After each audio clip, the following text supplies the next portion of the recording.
Our next topic is Newton's first law of motion. Second और third law के बारे में आपको है, बैलेंस और अनबैलेंस फोर्स के बारे में पता है।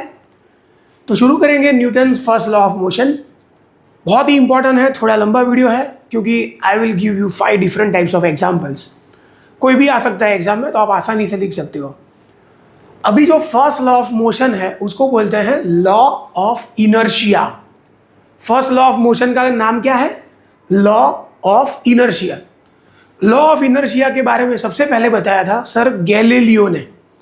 आपने नाम सुना होगा गैलीलियो गैलीली, पूरा नाम ये है, हम सिर्फ याद रखते हैं गैलीलियो। जैसे आप न्यूटन याद रखते हो, ओनली न्यूटन, पूरा नाम है आइजैक न्यूटन, तो आप सिर्फ न्यूटन याद रखते हो, इसीलिए हम गैलीलियो सिर्फ याद रखेंगे। अब ये इनर्शिया होता क्या है? See, inertia is the inherent property of any object that it will oppose the external force which is acting on it. अगर आप कोई भी ऑब्जेक्ट के ऊपर एक्सटर्नल फोर्स लगा रहे हो तो ऑब्जेक्ट वो फोर्स का अपोज करेगा। आपने एक बड़े से कपबोर्ड को हटाने के लिए फोर्स लगाया, ऐसा नहीं होगा आपने एक बार फोर्स लगाया वो हट जाएगा। आप फोर्स लगाओगे तो सामने से वो भी आपके ऊपर फोर्स लगाएगा, मतलब वो अपनी पोजीशन ऐसे ही चेंज नहीं होने देगा।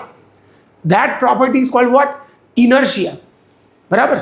कोई भी बड़े वाले रॉक, बहुत ही बड़ा पत्थर है, बहुत ही बड़ा रॉक है, तो आप उसको रास्ते से हटाने के लिए फोर्स लगाओगे, ऐसे ही हट नहीं जाएगा।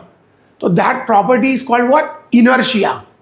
इनर्शिया का मतलब होता है जो ऑब्जेक्ट अपने ऊपर जो एक्सटर्नल फोर्स लगता है उसका वो क्या करेगा? अपोज करेगा। That property is called what? Inertia.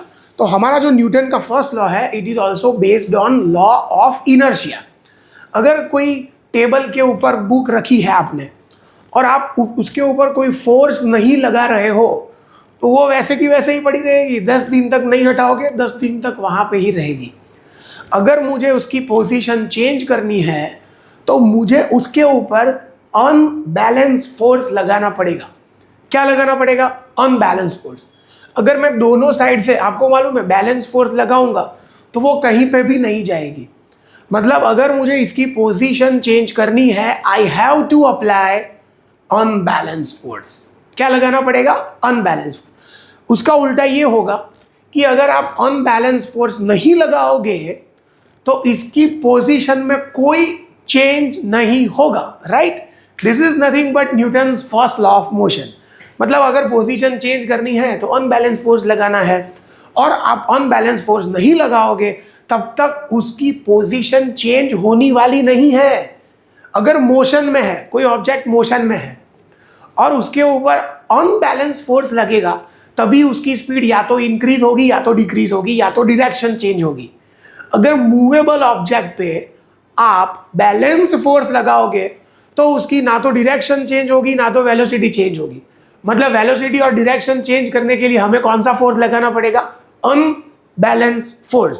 That is Newton's first law of motion, जिसका दूसरा नाम क्या है? Law of inertia. तो मैंने डेफिनेशन में 2 ऑप्शन दिए, दोनों से कोई भी लिख सकते हो।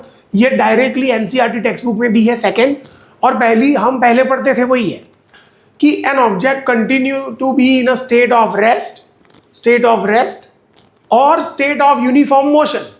अगर मोशन में है या फिर स्टेट ऑफ रेस्ट में है, जब तक आप अनबैलेंस फोर्स नहीं लगाओगे तब तक उसकी पोजीशन चेंज नहीं होगी। Right?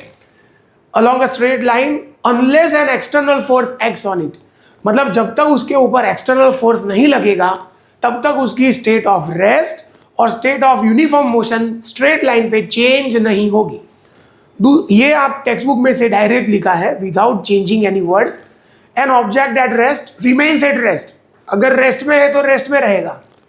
And if it is in motion will continue to move with constant velocity, क्योंकि आपने उसके ऊपर फोर्स लगाया ही नहीं अभी तक, तो उसकी कांस्टेंट वेलोसिटी कंटिन्यू रहेगी unless a net unbalance force acts on it. Unbalance force नहीं लगेगा तब तक रेस्ट में है तो रेस्ट रहेगा, और मोशन में है तो यूनिफॉर्म मोशन या फिर कांस्टेंट वेलोसिटी वाली मोशन कंटिन्यू रहेगी। Got it? बहुत ही इजी रूल है, 2-3 बार पढ़ोगे आपको समझ में आ जाएगा। ये रूल है और ये उसका इंटरप्रिटेशन है। यहां पे लिखा है कि if the net force acting on the object is zero. Net force zero मतलब बैलेंस फोर्स। अगर बैलेंस फोर्स लगाओगे कुछ भी नहीं होगा। Then the body can not begin to move or change its velocity. In this case acceleration क्या होगा? Zero, क्योंकि आप बैलेंस फोर्स लगा रहे हो, वेलोसिटी चेंज नहीं होगी। वेलोसिटी चेंज नहीं मतलब एक्सेलरेशन क्या होगा? जीरो। तो बेटा मैं बहुत सारे एग्जाम्पल आपको देने वाला हूं। तो let us start with example number 1 जो मैंने आपको ऑलरेडी समझा दिया। A book which is kept on the table. आपने टेबल पे कोई बुक रखी है। What happens if you keep a book on the table and do not touch it, it will stay there for ever.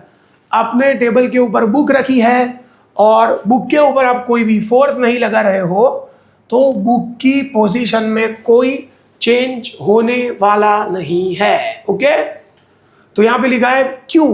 Because the book is in the state of rest, there is no external force which is pushing or pulling it, right? So according to first law of motion, it will remain at rest.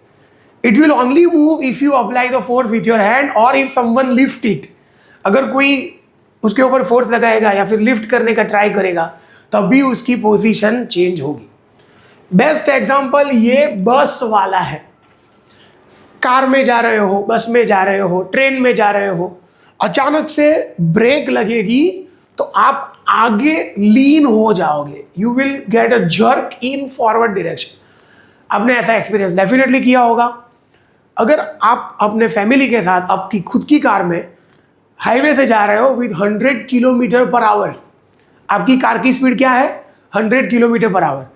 तो अगर car की speed 100 है तो उसमें बैठे सारे passenger की speed भी 100 ही है, क्योंकि अगर आप ऐसी कार में से बाहर आने का ट्राई करोगे तो आप 100 किलोमीटर पर आवर की स्पीड से बाहर, मतलब आपका बॉडी गिर जाएगा 100 किलोमीटर पर आवर की स्पीड से। तो चलती कार या चलती बस में से कभी उतरना या चढ़ना नहीं चाहिए, ऐसा आपने पढ़ा होगा, राइट?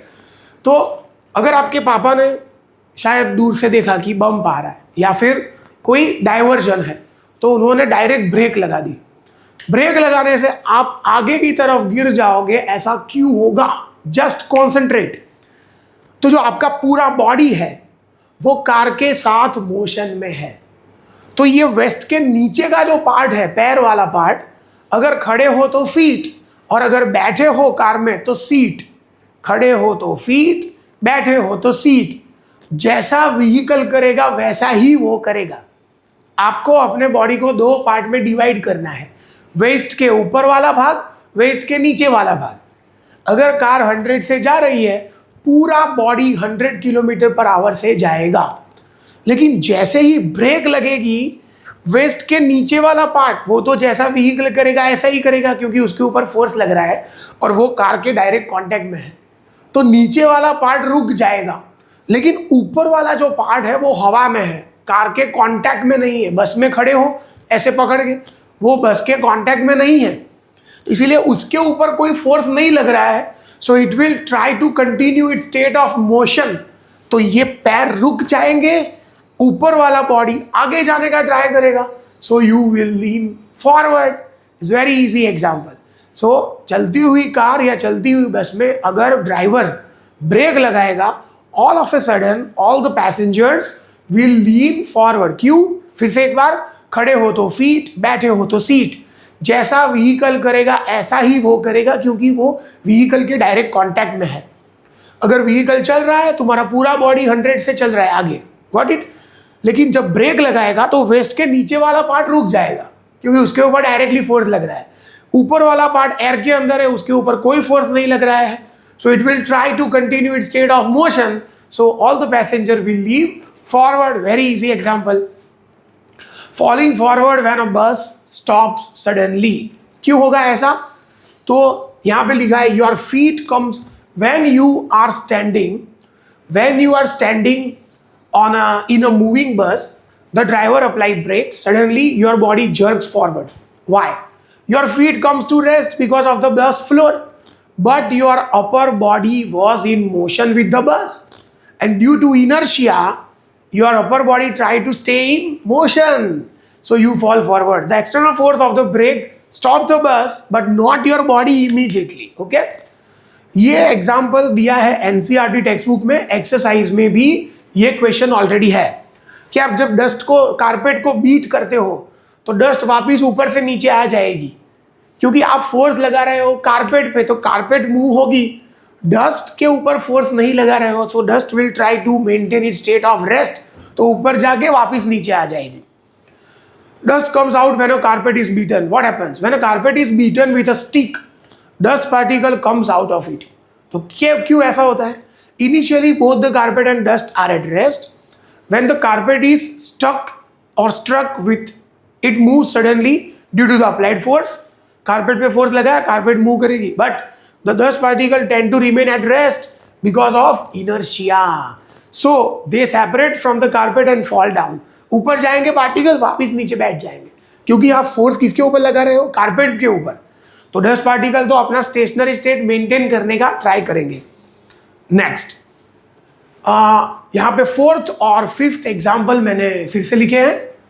तो पैसेंजर फिर से, अगर बस वाला एग्जाम्पल, अगर बस स्टॉप है, जीरो वेलोसिटी, स्टेशनरी, और अचानक जाएगी तो आप पीछे मुड़ जाओगे, राइट? क्योंकि अगर स्टेशनरी व्हीकल है तो आपका पूरा बॉडी भी स्टेशनरी है, मोशन में नहीं है। बैठे हो तो सीट, खड़े हो तो फीट, जो व्हीकल करेगा ऐसा ही वो करेगा। अगर स्टेशनरी है तो पूरा बॉडी स्टेशनरी है। जैसे ही बस आगे जाएगी, फीट क्या करेंगे? बस के साथ आगे जाने का ट्राई करेंगे, लेकिन अपर पार्ट तो एयर में है, उसके ऊपर कोई फोर्स नहीं लग रहा है, so it will try to maintain it state of rest. तो ये रेस्ट में रहेगा, ये आगे जाएगा, so all the passenger will lean backward. What happens when you are standing in a bus and the driver suddenly start the bus? You will feel jerk and your body leans backward. क्यों ऐसा होता है? Before the bus start, both you and the bus are at rest. So when the bus starts moving forward, the floor of the bus move forward due to engine force. But your body try to stay in the state of rest because of what? Inertia. Since your feet move with the bus, feet तो बस जैसा ही करेंगे, but your upper body resists the change. जो force लग रहा है उसका resist कर रहा है, वही प्रॉपर्टी को क्या बोलेंगे? Inertia. Since your feet move with the bus, but your upper body resists the change, you will lean backward. In short, first law says our body does not want to change the state. So when the bus changes from rest to motion, we feel pushed backward. ये लिखने की कोई जरूरत नहीं है। और last है, यहाँ पे एक प्लेइंग कार्ड है, एक पानी का ग्लास है, उसके ऊपर 5 रुपये का कॉइन है। जब आप ऐसे कार्ड को मारोगे तो कॉइन का पानी में गिर जाएगा, क्योंकि यहाँ पे भी सेम वो कारपेट जैसा केस हो गया। फोर्स आप किसके ऊपर लगा रहे हो? कार्ड के ऊपर, तो कार्ड जाएगा। कॉइन के ऊपर फोर्स नहीं लगा रहे, coin will try to maintain it state of rest, तो कार्ड चला जाएगा, कॉइन पानी के अंदर गिर जाएगा। Okay, take a glass of water, put a playing card on it, on top of it, place a coin exactly at the center of the card. Now flick the card quickly with your fingers. The card flies away, but the coin falls straight down into the glass of water. Why? Before flicking के पहले both the card and coin are at rest. When we flick the card, an external force acts on the card, so it moves away quickly. Card के ऊपर force लग रहा है, card जाएगा. But the coin was at rest. No force is acting on the coin. So due to inertia, the coin tries to stay in a state of rest. So it doesn't move with the card, it falls straight down into the water due to gravity. Okay? तो conclusion क्या है? ये 5 example मैंने दिए, पांचों 5 आपको give reason में आ सकते हैं। The main idea of Newton first law is that object resist any change in the state of rest और यूनिफॉर्म मोशन। आप उसकी पोजीशन चेंज करने का ट्राई करोगे, पहले तो वो अपोज करेगा। This property is called inertia. तो Newton first law of motion is nothing but the law of inertia, जो मैंने आपको पूरा एक्सप्लेन कर दिया। Thank you so much for watching my video.